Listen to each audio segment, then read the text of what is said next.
Daí, meus amigos do Espírita Pop, tudo bem com vocês? Prazer, a gente está gravando mais um episódio para que vocês possam debater, analisar, sempre com um critério muito racional que a doutrina espírita nos traz. E hoje a gente traz um tema muito legal, algo que constitui um pouco da alma brasileira, né? Como diz Gilberto Gil, andar com fé eu vou, que a fé não costuma falhar. Vamos falar sobre diversidade religiosa, fica com a gente, tamo junto.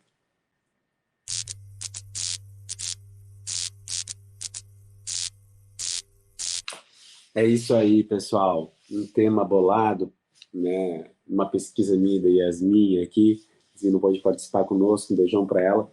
E quero aproveitar para falar desse tema. Perdoe aqui a voz, gente, porque nosso clima aqui no sul tá difícil. Nossa gripe, ela se alojou na gente, tá? Deve estar de boas aqui dentro, mas vamos lá.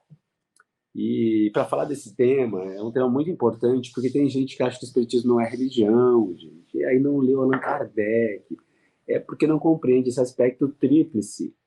O espiritismo é uma ciência experimental, estruturada sobretudo a partir do Livro dos Médiuns, é uma filosofia espiritualista estruturada a partir, sobretudo, do Livro dos Espíritos, e é uma religião filosófica estruturada a partir do Evangelho segundo o Espiritismo. Mas o próprio Livro dos Médiuns, Allan Kardec vai dizer que sim, o Espiritismo é uma religião, e nós nos ufanamos disso. Religião no sentido de religar a Deus, de fazer com que a gente tenha um contato, né, com a perfeição absoluta que representa a ideia suprema de Deus. E aí, de todas as possibilidades que nós temos de caminhar até Deus, cada um vai se associar a uma comunidade de valores, a um grupo de amigos. Isso fala muito da religiosidade, porque às vezes a gente não compreende como X pessoa é de X religião, mas lá ele tem amigos, ele tem um trabalho, ele tem uma atividade. O que interessa saber é se nós estamos na nossa religiosidade acrescentando algo para o nosso bem.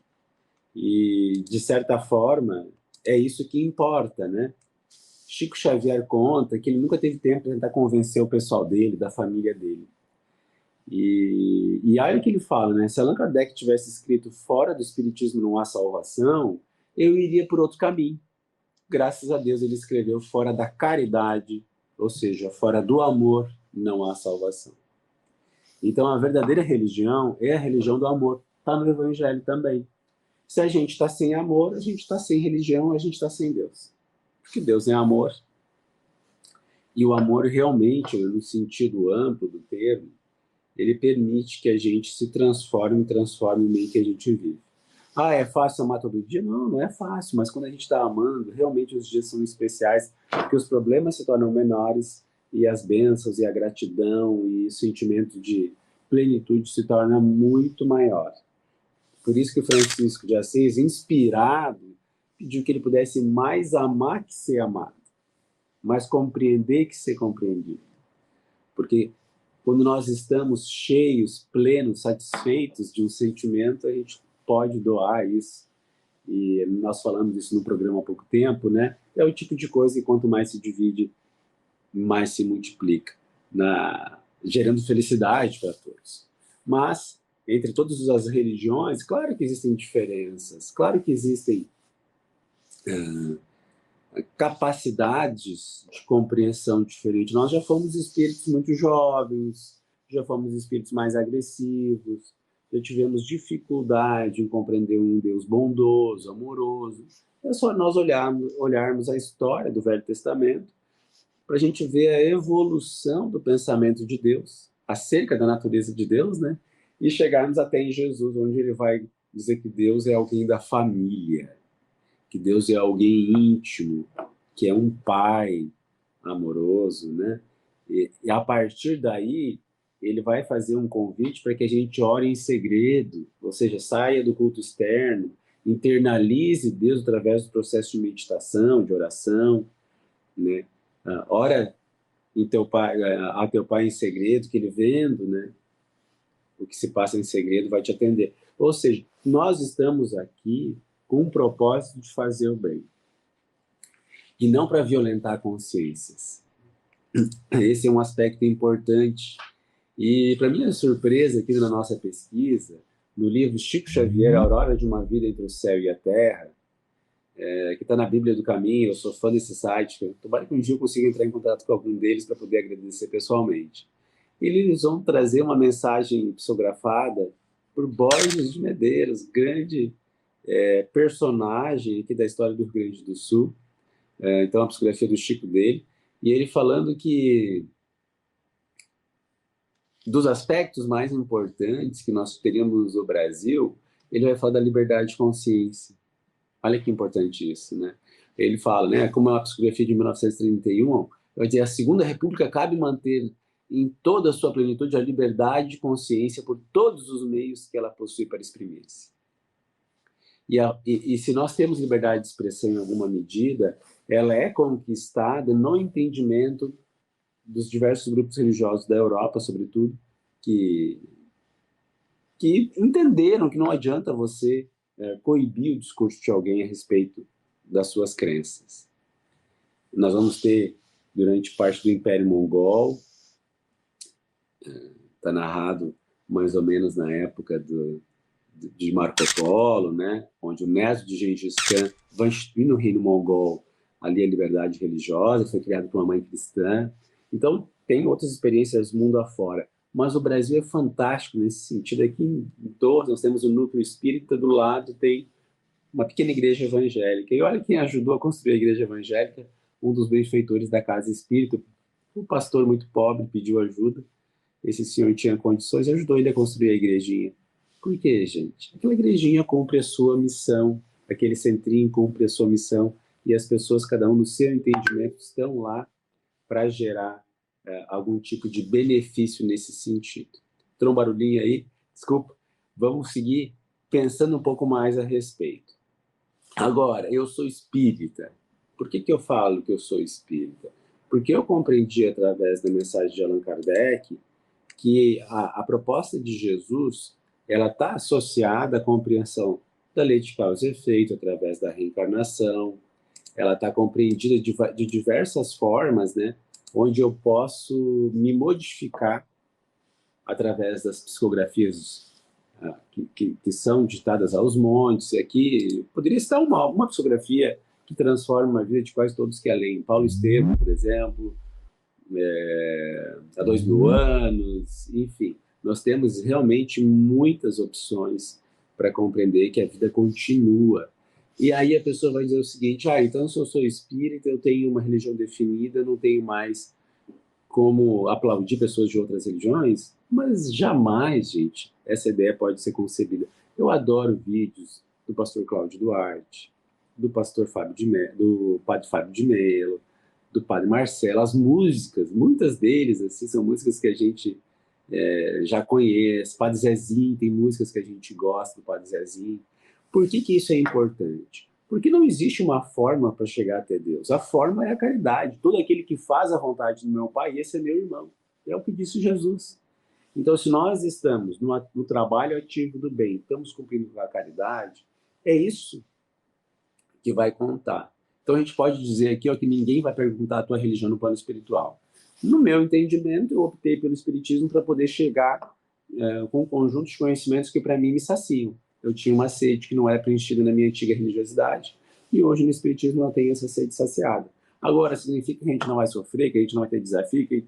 Nada a ver, gente. Jesus passou por vários desafios. Então é importante a gente entender isso e, a partir dessa noção, valorizar tudo que é bom. Olha o que Paulo vai dizer para nós. Retende o que é bom. Então, quanto conteúdo legal a gente encontra em várias religiões. Conteúdo que eles produzem. Tem vídeos aqui do Evangelho, produzidos pelos Mormons, que são maravilhosos. São representações tocadas de sentimentos, são vídeos maravilhosos. Sugiro que vocês assistam ali alguns vídeos produzidos pelos Mormons no YouTube, por exemplo. Para não falar dos hospitais, das milhares de atividades, das escolas, dos orfanatos, enfim, tantas atividades que os religiosos produzem no mundo todo, especialmente no Brasil, que é um país onde a fé é importante para mais de 90% das pessoas. Então, não é qualquer coisa, não. E todo esse trabalho, ele tem uma inspiração. Olha que importante que é isso, sabe? E essa inspiração, na grande maioria do nosso caso aqui no Brasil, é o Mestre Jesus. Maria, são os diversos santos. E aí fica a minha sugestão também, por que a gente não acompanha a vida dos santos? Vários personagens da história que se tornaram santos, sejam eles católicos, protestantes, né? Claro que cada um vai ter uma denominação diferente. Martin Luther King, se fosse católico, seria santo, né? Como ele não era católico, ele é tido em grande conta como pastor evangélico que foi. Olha o que ele fez pela questão dos direitos civis nos Estados Unidos, sobretudo contra o racismo. E Gandhi, dentro do hinduísmo indiano. Então, a diversidade permite que nós estivéssemos chego até aqui construindo uma ampla liberdade de consciência. Mas é importante a gente também admirar as pessoas de vários segmentos. Eu recentemente assisti um filme do Padre Pio, adorei, Dom Bosco. Então, assim, gente, são espíritos que mandam mensagens através dos médiuns espíritas. Então, que a gente possa fazer isso acontecer de verdade, essa compreensão acerca da natureza da fé, que é algo que nos encaminha para Deus e não nos segrega das pessoas que nós amamos, que não nos segrega dos nossos amigos, que não segrega de uma forma odiosa aqueles que não pensam como a gente. Volta e meia, alguém quer me abençoar, né, dentro da sua religiosidade, né, que não é espírita, evidentemente, quer benzer. Eu falei, claro, vem aqui, por favor, né, tudo que vem para ajudar, põe as mãos, faz uma reza, faz uma oração. Gente, nós estamos num desafio enorme na nossa existência, quase todos nós. Quem quer doar amor para nós, a gente tem que aceitar, evidentemente, né? Claro, não vou me sujeitar a fazer coisas que violentem a minha consciência, ok, isso não. Mas, do ponto de vista da recepção do afeto que essas pessoas têm dentro da sua crença, isso é ótimo. Isso é muito, muito, muito especial. E, continuando um pouquinho dentro desse tema, olha que Chico vai falar, um ensino religioso. Isso está no livro O Evangelho de Chico Xavier, que foi ditado, que são frases do Chico coletadas por Bacelli. Treinar paciência.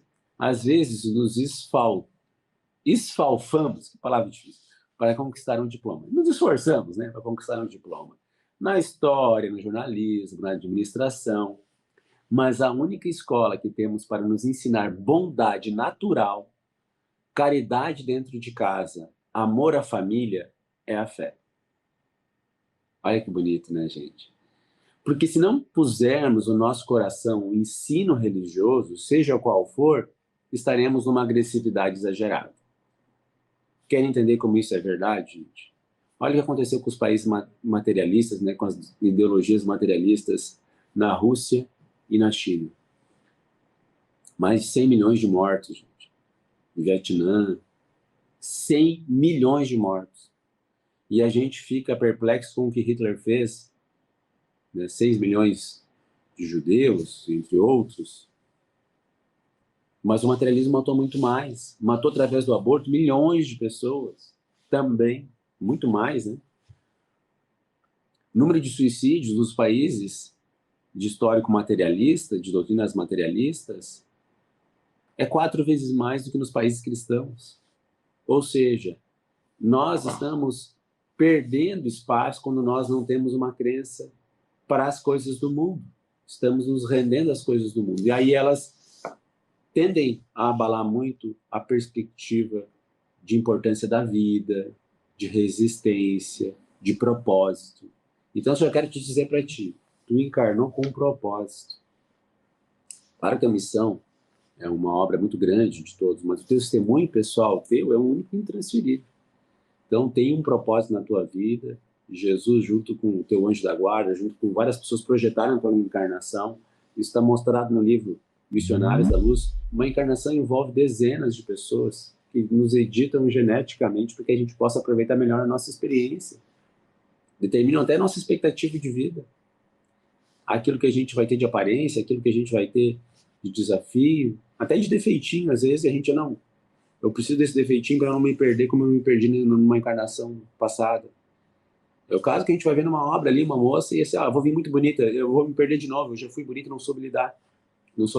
Agora eu quero ter um problema de tireoide, porque daí eu não vou conseguir controlar muito o peso, isso vai me gerar alguns problemas, mas eu vou focar com 3 espíritos que eu tenho missão de atender, que são pessoas que eu amo e eu quero focar nelas, eu não quero sair dessa encarnação sem isso.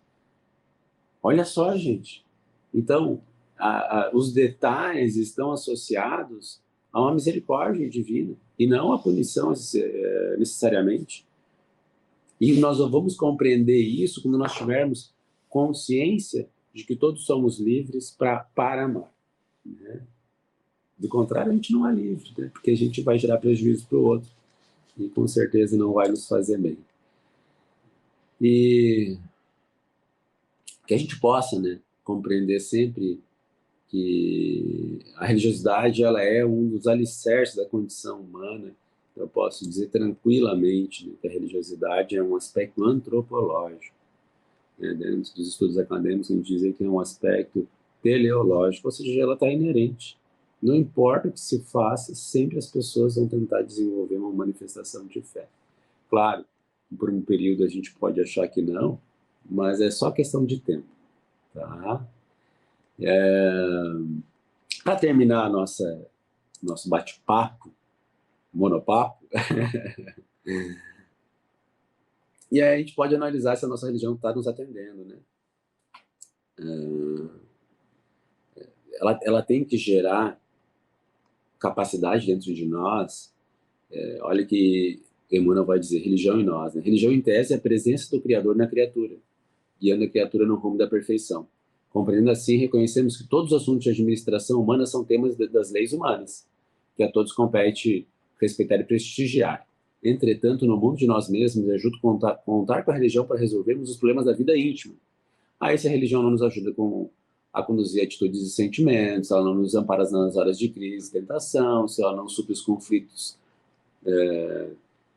de comunhão afetiva, se não nos propicia entendimento e resignação, se não nos imuniza contra a revolta, se não nos demonstra que a nossa renovação para o melhor pode acontecer em qualquer lugar, dependendo só da nossa vontade, se não nos favorece com visão nova da vida para além do plano físico, então essa religião vai ter fracassado. Mas hoje reconhecer que não fracassou nem fracassará em sua elevada missão de tutora maternal das criaturas terrestres, consolando-as e redimindo-as nas múltiplas faixas de trabalho em que se especifica. E por testemunho do que afirmamos, temos atualmente a doutrina espírita entre os homens, restaurando o cristianismo e explicando as leis que regem o ser e o destino, a vida e a morte, o sofrimento e a evolução em todas as frentes da humanidade. Então, Emmanuel vai mostrar que nós podemos pegar, né, aspectos importantes para nos questionar. E, por exemplo, vou dar um exemplo aqui. Eu gosto muito de música religiosa, música cristã. E nem sempre, na doutrina espírita, eu encontro músicas que são compatíveis com aquele momento. Volta e meia eu busco nas músicas evangélicas. Em músicas indianas, né? Já fiz yoga, já fizeram yoga? Tem aquelas músicas indianas, né? Em sânscrito. Durante a yoga, aquilo volta e meia eu sinto necessidade de ouvir, aquilo me eleva. Então, portanto, gente, se nós não estamos tendo na nossa religiosidade algo que nos preenche, não tem problema nenhum a gente se abastecer de uma cultura, filmes evangélicos. Volta e meia eu assisto um filme que tem uma natureza evangélica lá, me encanto, demonstrações de fé, de gratidão, de perseverança, de lealdade, fidelidade. Então, fundamental a gente compreender a natureza essencial do nosso povo, que é a fé, como eu disse no começo, né, citando Gilberto Gil, andar com fé eu vou, que a fé não costuma falhar. essa brincadeira, né, poesia, por essa brincadeira poética do Gilberto Gil traz para nós esse convite, que sem fé tudo fica mais difícil, e que a gente possa conviver fraternalmente com todas as religiões, mas, sobretudo, a gente sabe que as que vão produzir caridade vão ser as que vão nos ajudar a ir mais longe, no sentido de que, mesmo não interessando aos espíritos superiores, ao próprio Criador quais eram, né, as nossas preferências religiosas, nós somos o que fazemos e chegaremos lá avalizados ou não de acordo com as nossas ações aqui na Terra. Beijo no coração de vocês, fiquem com Deus, tamo junto.